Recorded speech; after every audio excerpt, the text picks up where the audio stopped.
Imagine a language where every sentence is just one word.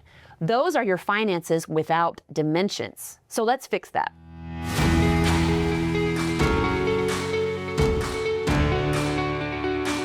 What's up, everybody? Mel here again with Sunrise Compass. Today we're continuing our deep dive into D365 finance fundamentals. And this one is a topic that comes up on nearly every implementation we do: financial dimensions. Financial dimensions might sound like a dry, technical subject, but I promise you by the end of this conversation, you're going to see them completely differently.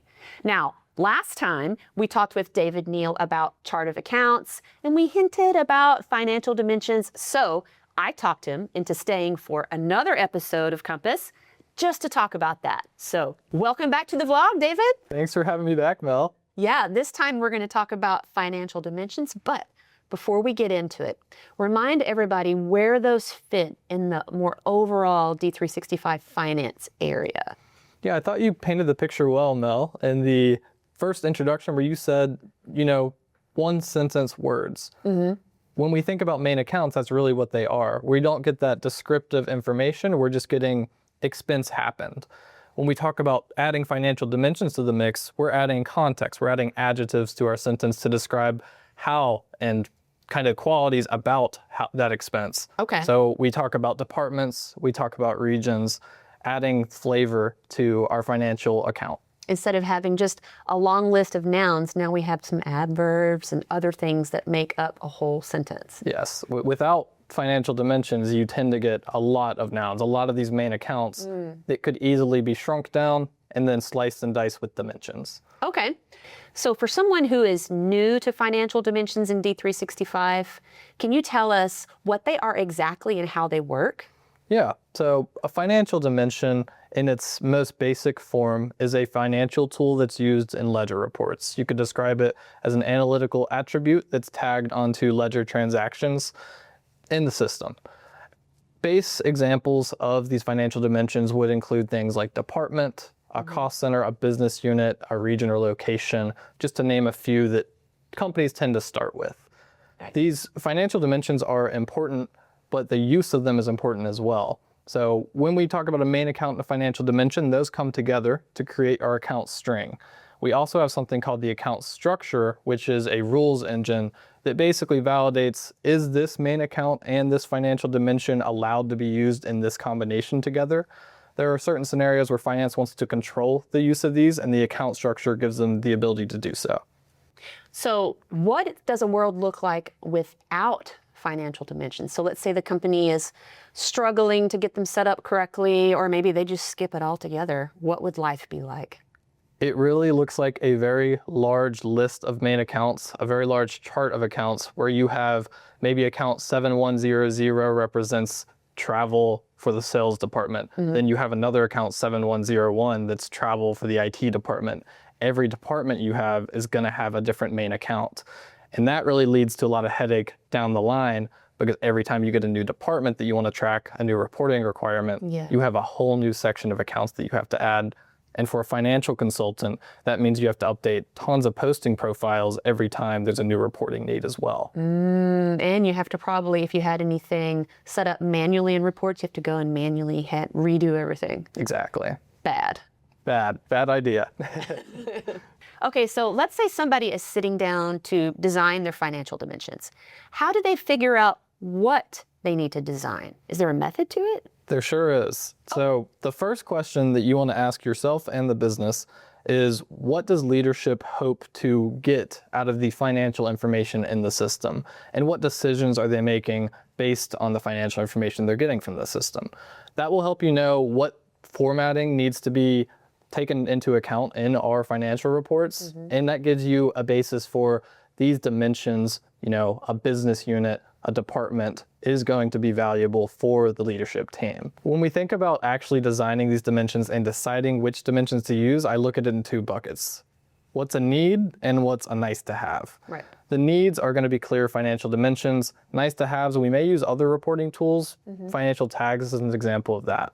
When I go through this exercise with a client, I typically look at their chart of accounts, all of their main accounts in buckets. So I'll look at their assets. I may break that out further into fixed assets, what kinds of dimensions they need there.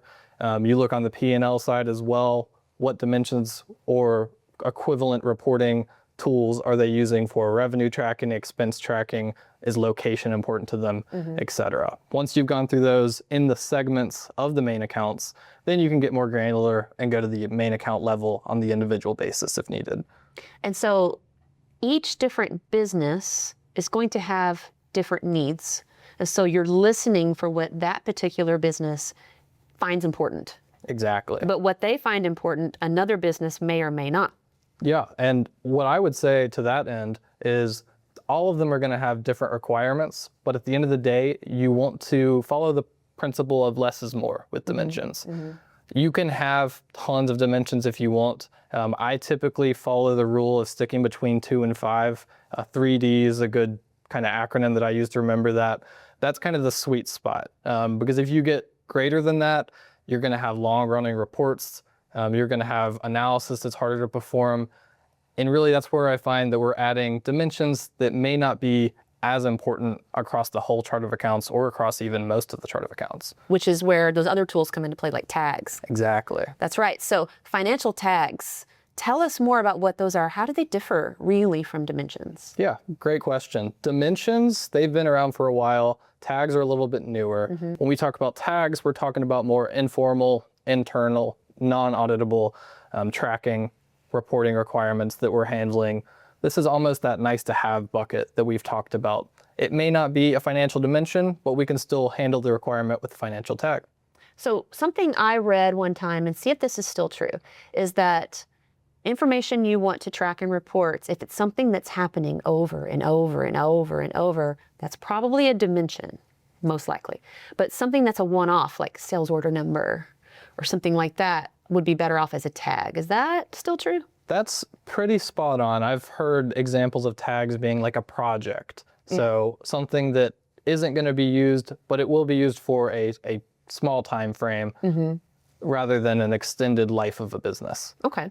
Paint me a picture of what life looks like when the financial dimensions are planned well. Let's say the company really put in the work and they figured it all out. What does that unlock for them? Yeah, it's a pretty picture for the finance team. So you're going to have a fully segmented P&L, all of your financial reports. You'll be able to segment easily, slicing and dicing by those dimensions that you chose. That is key. That gives leadership the ability to tell the full financial story of every transaction. And that really provides a lot of value to everybody in the organization, but especially to leadership. This kind of setup will support intercompany scenarios, consolidation scenarios easily. It's going to make month end so much faster, so much less painful. It's going to be Always good. Always good.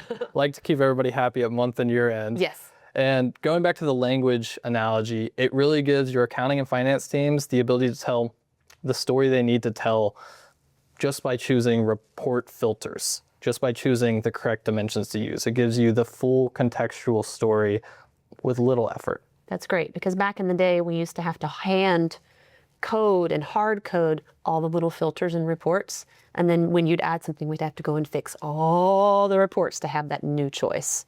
So that's really nice. Yeah. And you always want to keep your finance team happy, right, David? Amen. That's okay. Okay, so now let's flip it. What happens when they don't do it right? Or let's say, what are the biggest mistakes you've seen with financial dimension design?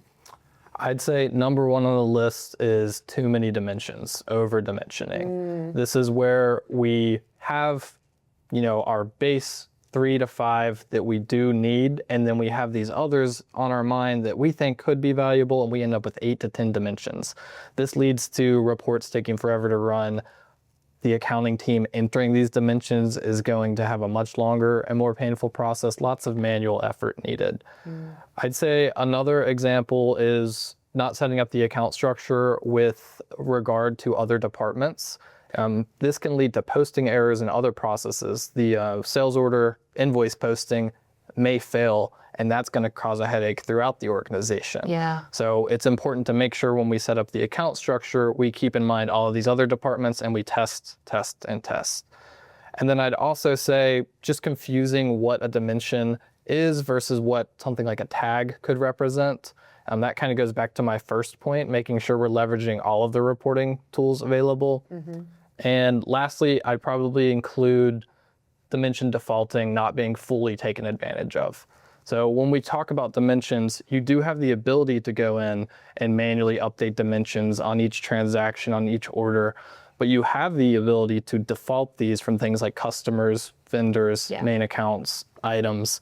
And if we can default these using like an 80-20 rule, that's going to take so much time out of the day. We're going to have time to, at month end, close so much faster because we won't have to do these complex allocations to get that information.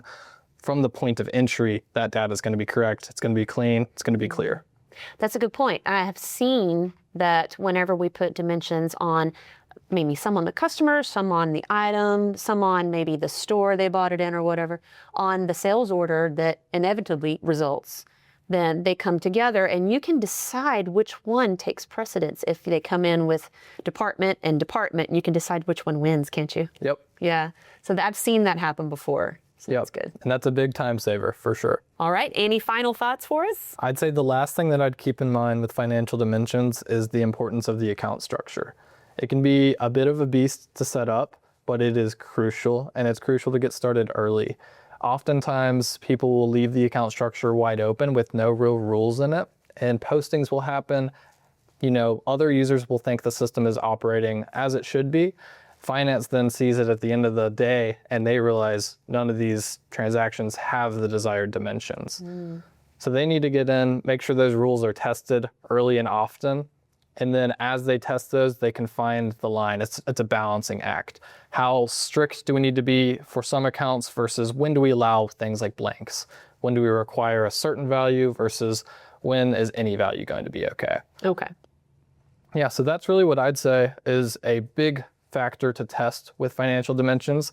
If you get that working right, your financial picture should be very pretty and very clear at the end of the day. And your financial folks will be happy. Amen. I love the framing of financial dimensions being a financial language that can tell the full story of your business. The chart of accounts is the vocabulary. Your financial dimensions are the grammar. And together, they give your finance team the tools to communicate what's actually happening in your business clearly, accurately, and in a way that drives real decisions. So keep what David said in your head. Design your dimensions before you go live and keep them purposeful. All right. Thanks for joining me again today, David. Always a pleasure, Mel. And catch you all next time on Sunrise Compass. Bye.